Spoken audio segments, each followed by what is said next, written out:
Hello, fellow risk takers, and welcome to my worst investment ever. Stories of loss to keep you winning. In our community, we know that to win in investing, you must take risk, but to win big, you've got to reduce it. And I bet you're exposed to investment risk right now. To reduce it, go to myworstinvestmentever.com and download the risk reduction checklist I've made specifically for you, my podcast listeners, based on the lessons I have learned from all of my guests. Fellow risk takers, this is your worst. Podcast host Andrew Stotts from A Stotts Academy, and I'm here with featured guest Chuen Chuen Yeo. Chuen Chuen, are you ready to rock? Absolutely. Let me introduce you to the audience. Chuen Chuen is an executive coach who specializes in developing the agile mindset in professionals, thereby raising the quality of leadership in every organization. Named one of top 101 global coaching leaders and woman super achiever at the 28th World HRD Congress. She works with business executives from nearly 40 countries, including Fortune 500 companies and senior officers from the Singapore Civil Service. Chuen Chuen is also the author of 8 Paradoxes of Leadership Agility, where through stories of transformation, she shows how mind shifts are made possible with her proprietary Re4 coaching model. Chuen Chuen, can you take a minute and fill in further tidbits about your life? Sure. Thanks, Andrew. Yep. Well, I think I'm just this regular person. I believe in simplicity. So I know people who first time they come into contact with me, they'll be thinking, oh my God, who is this person? Chuen Chuen, I think I'm just this in Singapore, we have this term, the auntie who goes to the market with t-shirt, shorts, down to like essentials, leading a very simple lifestyle. But I truly love my work because I think it's going to the fundamental, to the roots, to the heart of every human being, and truly love being in this business of raising people potential. And how did you get into it? That's my first question. I mean, that it's not like the type of thing that you graduate university and say, I'm going to start leading people on how to, think, agile and mindset and all that. How did you get into it? Yeah, I think it's through the hard knocks of life. I actually started my career as a teacher. I taught mathematics. So I think you can imagine how big a jump it is to be good in mathematics and to write a book, because I don't think writing English is my forte. So I think that's that huge transition. But how did I get into it? I realized that there are some patterns in my teaching career as I was working with young adults or working with my fellow colleagues. I realized that I was able to always draw out their fullest potential. I always saw something in them that they themselves did not see. And just by acknowledging it, noticing it, that really increased their motivation to want to succeed. So then I started toying with the idea. Now I'm good at working with the young people, right? What if I work with somebody else who could make a bigger impact in the workforce? So that's where I decided, okay, how about exploring what are the fields I can go into. So of course there were executive coaching, speaking, training, etc. I found my love in executive coaching. I think it's my strengths profile. I'm a relator, if you are familiar with the Clifton strengths. So I really love the one-on-one connection. Yes, absolutely. I see that behind you. So that's great. So I think knowing your strengths, knowing the motivations, that helped me identify which is a possible path that I could take and where will I truly excel in. I think this is a journey with no regrets, but it started with identifying patterns. Mm-hmm. And there's a lot of things in there, but I'm going to put in a link to Clifton Strengths. So for those who have not taken that and read, either got the book or gone online to take it, highly recommend it. And I'll just review my strengths here. Hold on. My strengths are activator, strategic, maximizer, significance, and focus. And I think for the listeners out there, this is a great book. And not only is it a great book and survey to understand yourself, but just the way the book is designed with stickers for all 30 of them that they put in the back. And then you can put those stickers on the front. It's just one of the most unique books that I've come across that I just thought was so cool. So Highly recommend that. The other thing I want to ask you about is, how did you deal with imposter syndrome? I know there's a lot of listeners out there that do feel like they have value to bring, but then they look at CEOs. I mean, they're already successful. Well, who am I? How am I going to help them? And I'm asking for a friend. Okay. I think this is all very good timing, So one of my top 5 talent themes is connectedness. And what that means is I'm always looking at for patterns, which I think that helped me with the career transition, as well as seeing that there are no coincidences in life. So I happen to be doing this webinar next week about overcoming the imposter syndrome. How do you stop sabotaging yourself, overcome self-doubt, and be the leader who you truly are meant to be and really shine with courage? So I think for me, lately I went through the Global Strengths Coach certification program. So I'm in the middle of my certification right now. But in my coaching practice, strengths, values have always been the foundation. So I truly believe in this approach. So for me, how I overcame imposter syndrome is accepting what my strengths profile is trying to tell me. When I did it, I think that I did the assessment maybe 5 years ago. I didn't like it. I was like, no, I'm not all rounded. There are the 4 domains of, that you categorize all the 34 strengths team into. And I had so many in the strategic thinking in my top 10. I had like 7 out of 10, 7 of them was the thinking type, which means I'm the thinking type, And then the relationship building, I didn't have any in the influencing domain, nor the executing. I had one in the executing domain, so that's not too bad. At least I can execute some stuff. But it's like I was so upset. I want to be a coach, but I have no influencing themes. How bad can that be? And only when I started working with my coach mentor, I really thank my lucky stars for meeting some really helpful, outstanding people who helped me see how my strengths profile can actually help me build this career, and that whatever strengths you have, it is good. They're all good. There's nothing wrong with you. And I think accepting that notion that there's nothing wrong with me and I don't need to try to fix myself, that helped me step by step overcome the imposter syndrome. Of course, there is the parallel side, which is building capabilities. I think I think my communication skills are not too bad right now compared to Pretty awesome. compared to 4 or 5 years ago. Probably I wouldn't speak with so much confidence and calm. And I think some people use the word charismatic to describe how I communicate with people right now. I'm just using my relator. I'm just thinking about, this is a conversation between 2 human beings. And I am truly curious about who you are, what you bring, how you see things. And I just come across that way. So really just leaning into my strengths. And I think with that positive feedback, looking for frameworks to help myself, that helped me overcome the imposter syndrome step by step. Is it totally gone? I don't think so. I don't think it will be truly ever be completely gone, because if it is gone, then it will mean that you might be in a place of being complacent. And you don't want that. So I think keep it just a healthy dose, dial it up, dial it down a little bit, and things will work out. Beautiful. All right. Well, now it's time to share your worst investment ever. And since no one ever goes into their worst investment thinking it will be, tell us a bit about the circumstances leading up to it, and then tell us your story. Sure. So I think the greatest transformation for me was to, switch hats from being a public servant, where I had a lot of stability, certainty in my future, and exploring this route of becoming an entrepreneur, setting up my own coaching, training practice. And like all business owners, we want to scale our businesses, right? And part of it was to put together an online course.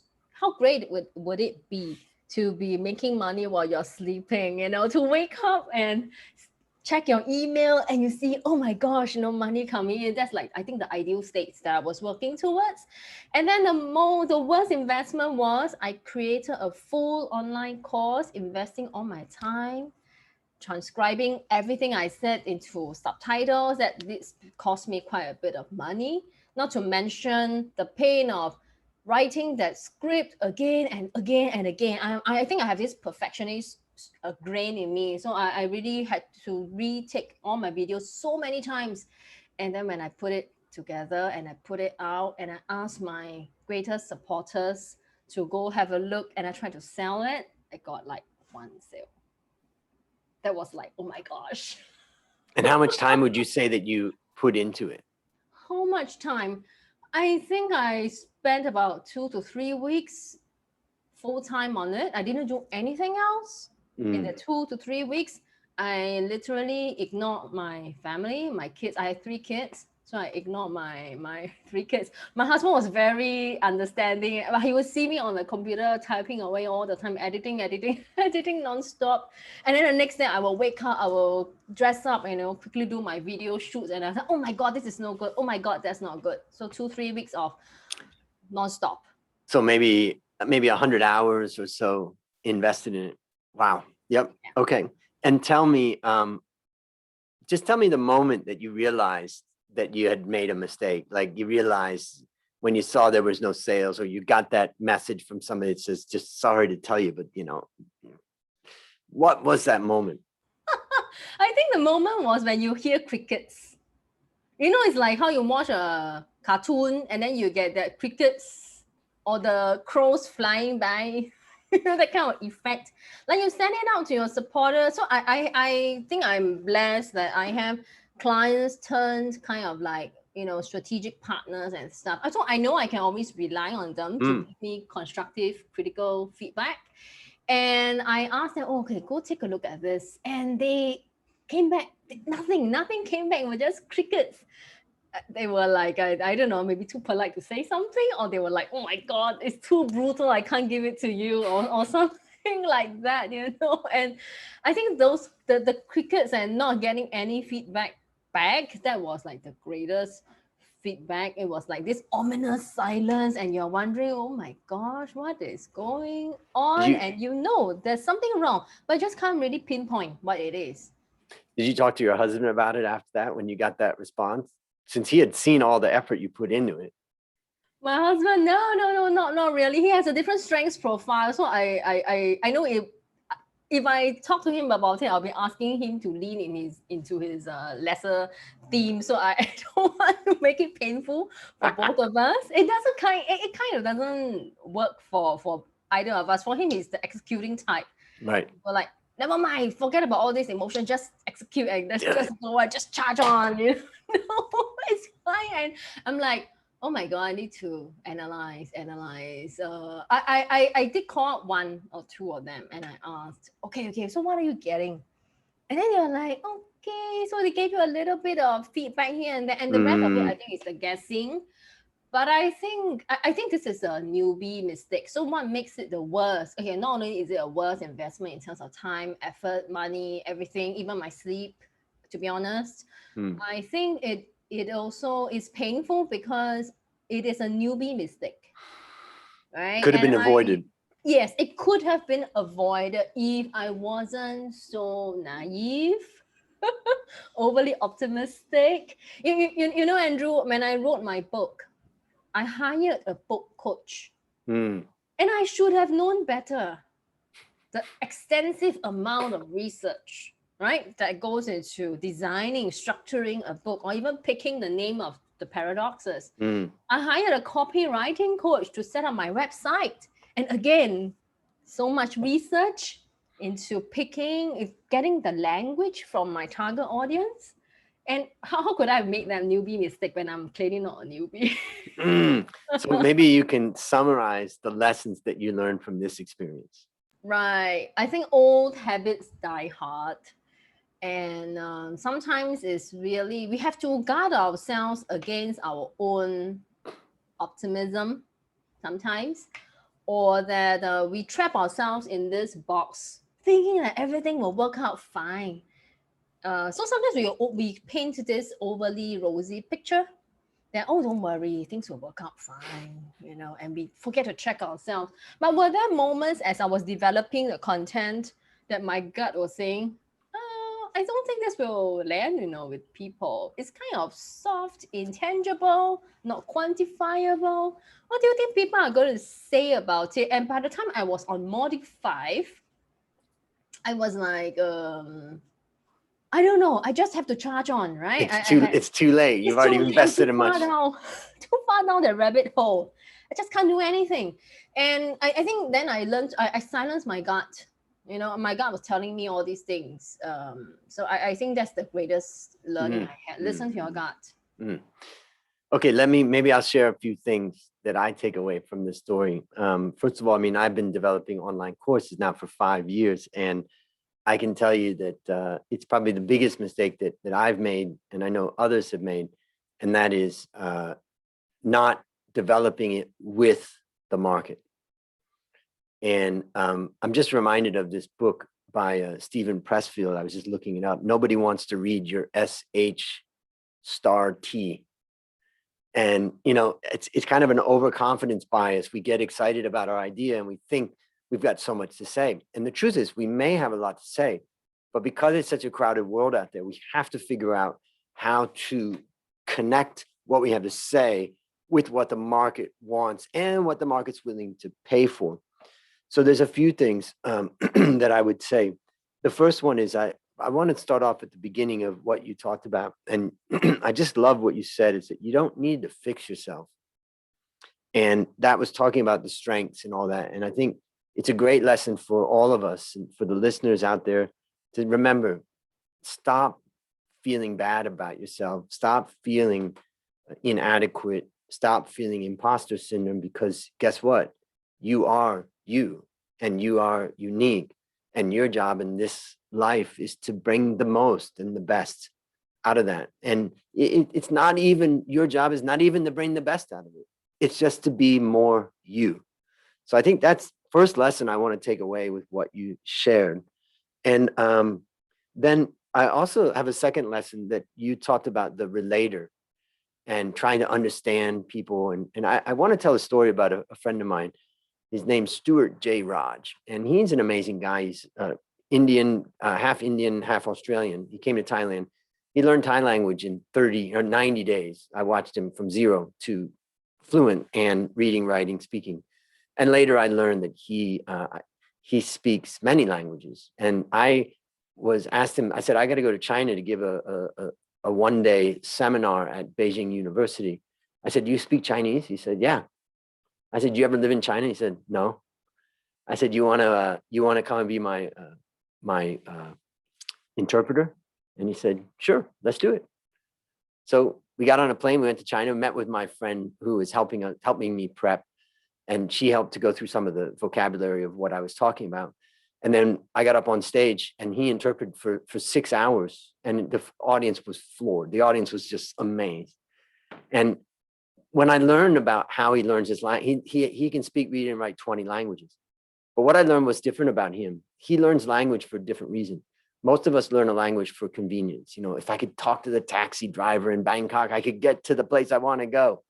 Or I could order the food I want. But he does that. He learns language to get into the heart of the people in the country that he's, you know, that language is spoken. And he truly wants to relate. And so you reminded me of him when you talked about relator, and I think it's a great message. Now, let's talk about courses for a moment. One of the lessons that I've learned in courses is that many people create courses which are informational. They bring their information that they have, and you know, it's a lot of good information, but nobody wants to pay for information. It's free on the internet. What I've learned from great, you know, courses and great mentors like Amy Porterfield as an example, and David Siteman Garland in his course, Create Awesome Online Courses, is that people will pay for transformation. And if you are, let's say someone's overweight and you come to me and I say, in 60 days, I can get you to this weight, and I'll guarantee it. And I'll help you to get to that point, versus I can teach you everything you need to know about losing weight. It's meaningless. It's valueless for most people. But if you could truly transform me, right? Or if I could transform someone, that is valuable. And so a big lesson I've learned is that. Now, the last thing I would just say for anybody out there who's trying to do an online course, the best thing to do is sell the course before you create it. And that's what I'm doing. Recently, I've launched a course called Achieve Your Goals. And I've also created a course before it that's a free course called What I Learned from Reading 36 Books About Goal Setting and Time Management. So you don't have to read them. And that's the free part. And then after that, once someone learns that, they say, okay, if I want more, what do I do? And that's the course. So I did that. I launched the course. I got some people paying. And then I had to finish the chapters and I had to finish the modules. And then I started to finish. And I said, I'm only going to produce, and I told them this is a founder's price. I'm only going to produce module 1. There's going to be 3 modules. So you're going to get module 1, and then a week later, you're going to get module 2. And that allowed me to kind of judge the allocation of my time. So that's the biggest lesson that I've learned, and it relates to what you're talking about. Is there anything you would add to those things? Yeah, I reminds me of something one of the participants in my facilitation group mentioned. We expect ourselves to be finished products by the time we enter the workforce. And I think I was having that mindset. My course must be finished before I launch it. But what if it is a work in progress? And then I think that resonates very nicely with the agile leadership principles that I'm advocating, that we are adjusting, the flow, navigating all these complexities, uncertainties, and responding correctly and in time to what people really want, and while retaining that sense of authenticity and ease. It shouldn't be a stressful process of trying to put together a course. Now, if I am always looking out for feedback and using it to feed forward, this term coined by Marshall Goldsmith, if I use that to create my course, wouldn't it be an enjoyable and very authentic on both sides, kind of journey? Yeah, and the fact is that though your course may be a $500 course, the challenge is, could you get 20 people to come in at $50 to pay and get involved? And it reminds me also that another thing that I've learned, and I learned this through Amy Porterfield's course, is that the cost of the course is your biggest accountability resource as a teacher. I have 2 different courses that I've recently purchased. One of them I bought on an online website for $10, and one of them I bought from a very well-known person for more than 1,000. Neither of them have I completed. But which one do you think annoys the hell out of me at night when I'm in bed that I haven't completed it? Which one? The expensive one. Exactly. So, sometimes people are afraid to charge a higher price on the course. And I'd say the price is a serious accountability tool. The other thing, you just reminded me of a conversation I had yesterday. I have a group of interns, so I brought them to meet with some of my friends who are senior executives to ask questions. And one of the interns asked a question, and she said, "What do we do if they ask me, like, what's your weaknesses?" And I'm thinking, here's a young kid just finishing university. And my answer to that was, if I was asked that question at your age, I'd say everything. I'm just a kid. I've learned this, I've learned that, but I mean, I'm ready to learn. But now if you're 30 or 40 and someone asks you that, okay, it's a little bit of a different answer. But the idea is, be open to realizing that you just don't know that much and learn it. So much to learn about online courses. I know for many of the listeners out there that you're thinking about doing an online course and all that. I think today's talk has been a really great discussion, so that people can wake up to say, well, just put it together, ask for advice. So based upon what you learned from this story and what you continue to learn, what one action would you recommend our listeners take to avoid suffering the same fate? Definitely checking out Amy Porterfield. Somebody recommended her to me. I wish I had known about her work earlier. I'm in the process of pre-selling another course. So next week I have a webinar on exactly what we were talking about: imposter syndrome, self-doubt. I truly believe the content that I'm planning to put in the course will benefit people and give them that transformation. But I'm always in this test and learn mode, get the feedback and get better and better. I think it's also very important for me not to fall into the trap of thinking that this won't work. but to do the research and the homework correctly. And I think in creating any course, any product for all business owners out there, that copywriting, how clear is it? What is the value? Who are you working with? What will people get out of it? I think all these things, it requires a lot of discipline to get it very right before you can make a judgment whether this vehicle works or don't work. Great.